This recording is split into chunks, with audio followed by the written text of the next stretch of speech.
Good afternoon, everybody, and welcome to another Wednesday Westside Wellbeing with myself, Jamie. So, for this week, we are going to be breaking this session down into three different parts, three different 15-minute workouts. And part one is going to be based all around mobility, and we're probably going to squeeze in a little bit of core work as well. So, what we're going to do to start with is we're going to take our stance nice and wide, just outside or good place outside of shoulder width apart. We're going to have the feet pointing out at 45-degree angles, and from here we're just going to lean into one knee, so we're bending through one knee, keeping that other leg nice and straight. We're going to hold here for a few moments, I apologise, and then slowly work our way into the other side. Nice, and just taking it from left to right as we start to mobilise through the hips, starting to stretch into the adductor on that straight leg side, getting a little bit of activation into the hamstring, the quad and the calf on that bent leg. And we're just going to keep working it from side to side for several more repetitions. Really trying to keep the torso nice and long, nice and elevated, so all that movement's coming through the hips. You should start to feel a little bit of movement and activation into your glute minimus as well, that runs around the base of the back and into the side of your pelvis. 4, 3,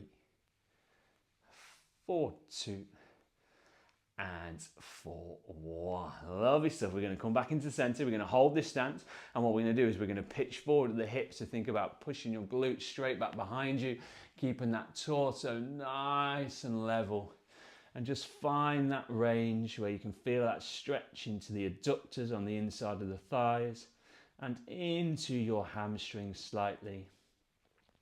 Take a few nice big breaths.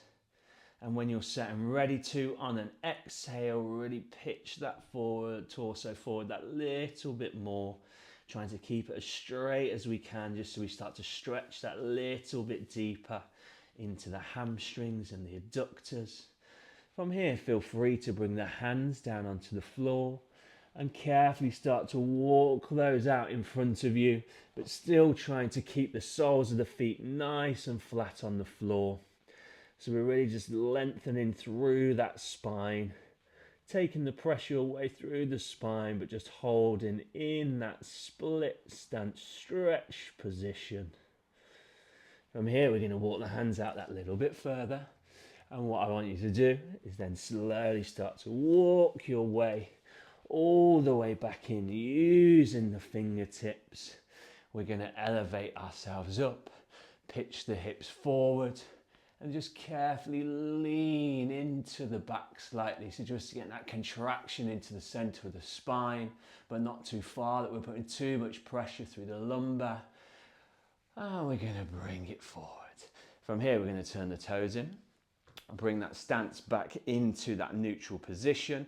And from here, we're going to stretch into the front of the leg, so into the quadriceps. So we're going to take that one leg back behind us. I'm going to start with my right leg.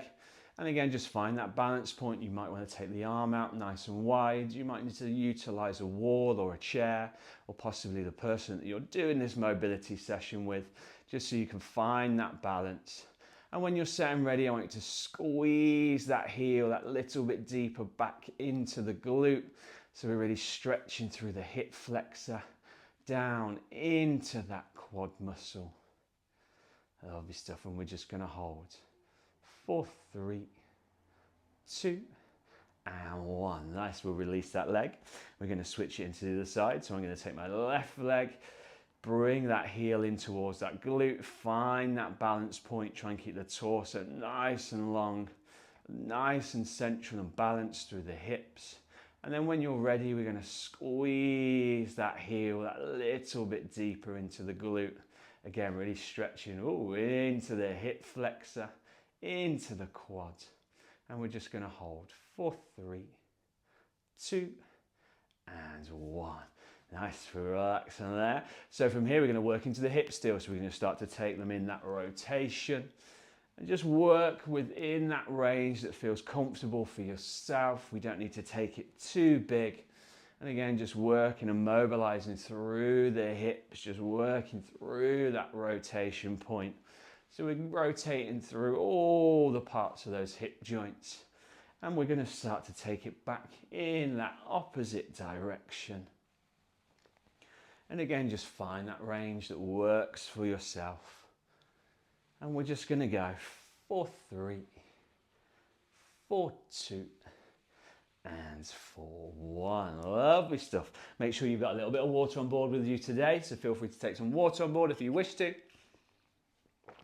Just as I have there, and we're just going to start to open up into the shoulders a little bit. Excuse me. From here, we're going to take that right arm across the torso. Take your left arm, so your forearm is above that right elbow joint, and just start to squeeze through that arm. So we're really opening up through the side and the rear delts in the shoulders. And we're just going to hold for 3, 2, and 1. We're going to relax the arm. We're going to take the opposite arm across the torso. And again, take that right arm so the forearm is just above that elbow joint. And really start to squeeze that arm straight across the torso, not trying to rotate, keeping everything nice and central.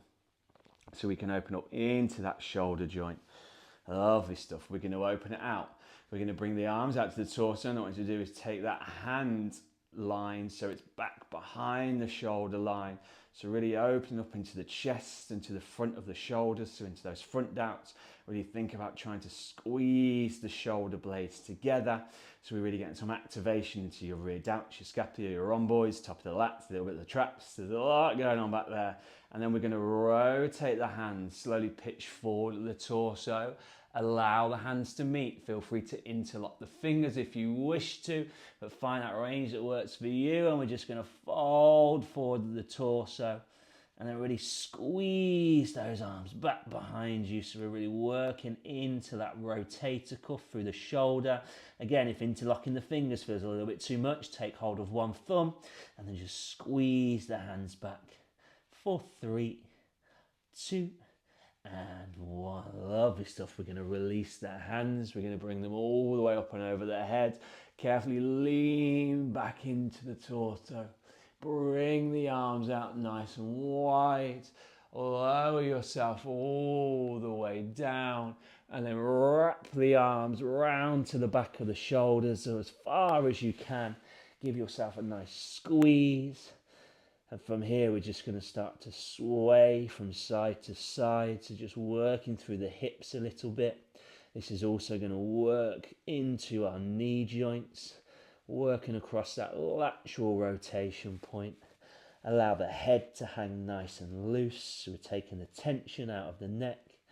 And we're just going to go 4, 4, 3, 2, and 1. Find that central position. Bring the arms out from behind the back, elevate them all the way up to the top again, reach up nice and high, interlock those thumbs, elevate onto the tiptoes and reach for the ceiling, really trying to lengthen through that abdominal region.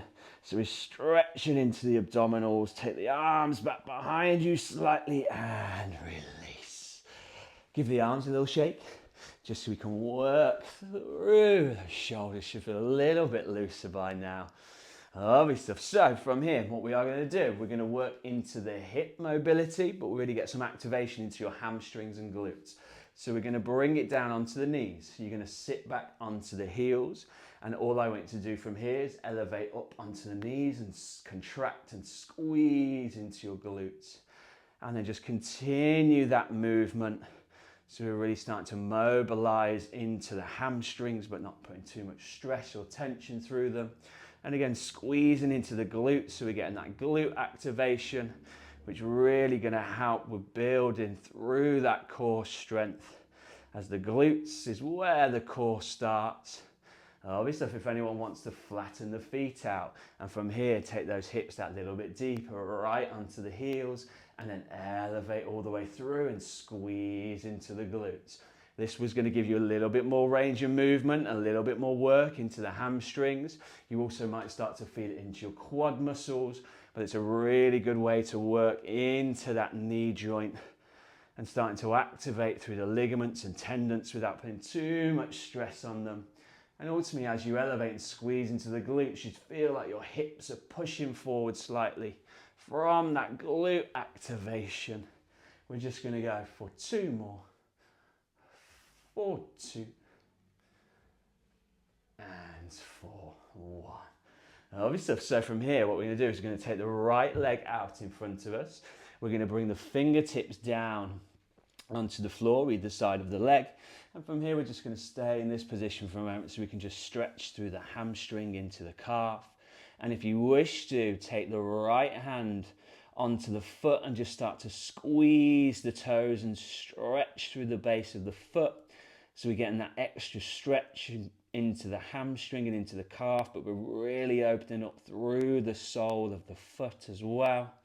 And then what you need to do is release that, bring your hands onto the front of the toes, and then squeeze and bend your toes through, and see if you can squeeze that foot away slightly. So then we're really working into the top of the foot, lengthening through the ligaments and tendons. So ultimately I'm going to release from here, but you hold, so you should feel a nice stretch coming through the top of that shin bone. And from here, both hands are going to come back. We're going to tuck the toes under on that back left foot. And what we're going to do is carefully elevate that knee and find that range so you can bring the hands forward slightly. So you're ultimately in that parallel split stance stretch, but not trying to force the hips down too far. So we're just getting that nice stretch into the hamstring on that lead right leg, getting some activation into the quad on the back left leg, and stretching into that calf on that back left leg. And we're just going to hold for 3, 2, and 1. Sink that back left knee down. Carefully bring that right foot so you're coming back onto the knee. And from here, we're going to take that left leg forward. And again, we're just going to bring the fingertips down either side of the shin so we can start to stretch into the hamstring and into the calf. What I'm going to do is I'm going to rotate myself towards you. Lovely stuff. Let's go on that slight angle, a little better position. Nice. And from here, we're going to take the left hand, take it onto the sole of the foot and start to squeeze the toes back. So really adding that extra stretch into the hamstring and the calf and opening up into the sole of the foot, where we tend to carry a lot of tension, but we don't really notice it. And from here, we're going to release the toes, bring the fingers to the front of the toes, and this time contract those toes forward so you can start to feel that stretch going up the front of your shin bone. And then we're just going to hold for 3, 2, and 1. We're going to release those toes. I'm going to rotate myself back so my foot and my heel is onto the mat. We're going to tuck the right toes under, and from there we're going to elevate that right knee up off the ground. If you need to bring the hands forward a little bit just to help you find that balance, and again try and work through the fingertips, but if you want to bring it onto the knuckles, we've got no problem with that, but it's just going to get a little bit deeper into that stretch into the hamstring and the calf. And we're just going to hold here, getting that activation into the right quad, the stretch into that right, activation into the right quad, stretch into the right calf, opening up through the base of that right foot. And we're just going to hold for 3, 2, and 1. Drop that right knee down. Take a little moment. Feel free to take a little water on board if you wish to. And we're just going to get up onto the feet just so we can move around that little bit. So from here, we're going to go into some standing core activation. We're not going to lie down for this one. We're just going to get some standing core, so we're going to take a lot of the pressure off the lower back and just help us work into that core activation. We're putting too much tension through. So we're going to bring the fingertips to the head and we're going to go into some standing cycle crunches. So we're just going to take that opposite elbow in towards that opposite knee. So ultimately marching on the spot, but taking that elbow, opposite elbow, down to that opposite knee. But really think more about taking the shoulder down towards that opposite hip, and that elbow is naturally going to come into that elbow. 4, 6, 5, 4, 4, 3, 4, 2, and 4, 1. Nice, we're going to bring the hands to the side, and from here we're just going to go into some oblique leans, nice and steady, nice and controlled. You don't have to take this too deep. Again, we're working more in that mobilization and activation range instead of trying to get that deep activation into the core. So again, this is just going to help mobilize through that center of the spine, working a little bit into the thorax spine, to the mid-upper spine. And again, working through the rib cage, squeezing a little bit into the obliques on either side of the torso. And we're just going to go for 6, 5, 4, 3, 2, and 1. Lovely stuff. We're going to open up that stance just outside shoulder width apart. We're going to take the right hand up and overhead, allow the left hand to slide down the left leg, and just find that range where we're stretching and really opening up now through the obliques. And we're just going to hold for 5, 4, 3, 2, and 1. We'll carefully work our way back into that center point. Drop the right hand down, elevate the left hand up, and start to lean and stretch over to the right hand side. This time really opening up through the rib cage and the obliques on the left hand side. We're also getting a bit of a contraction to the right hand side. 4, 3, 2, and 1. Bring it all the way down. And take a little moment, take a few nice big inhales, a few nice big exhales. It's quite warm and muggy out there today, so even for myself in these trousers might not have been the best idea, but that is our first section of this week's Westside Wellbeing, primarily focusing on that mobility, activating into the core a little bit. Thank you very much. Like and subscribe. I'll be back in a moment with our next workout. See you soon. Goodbye.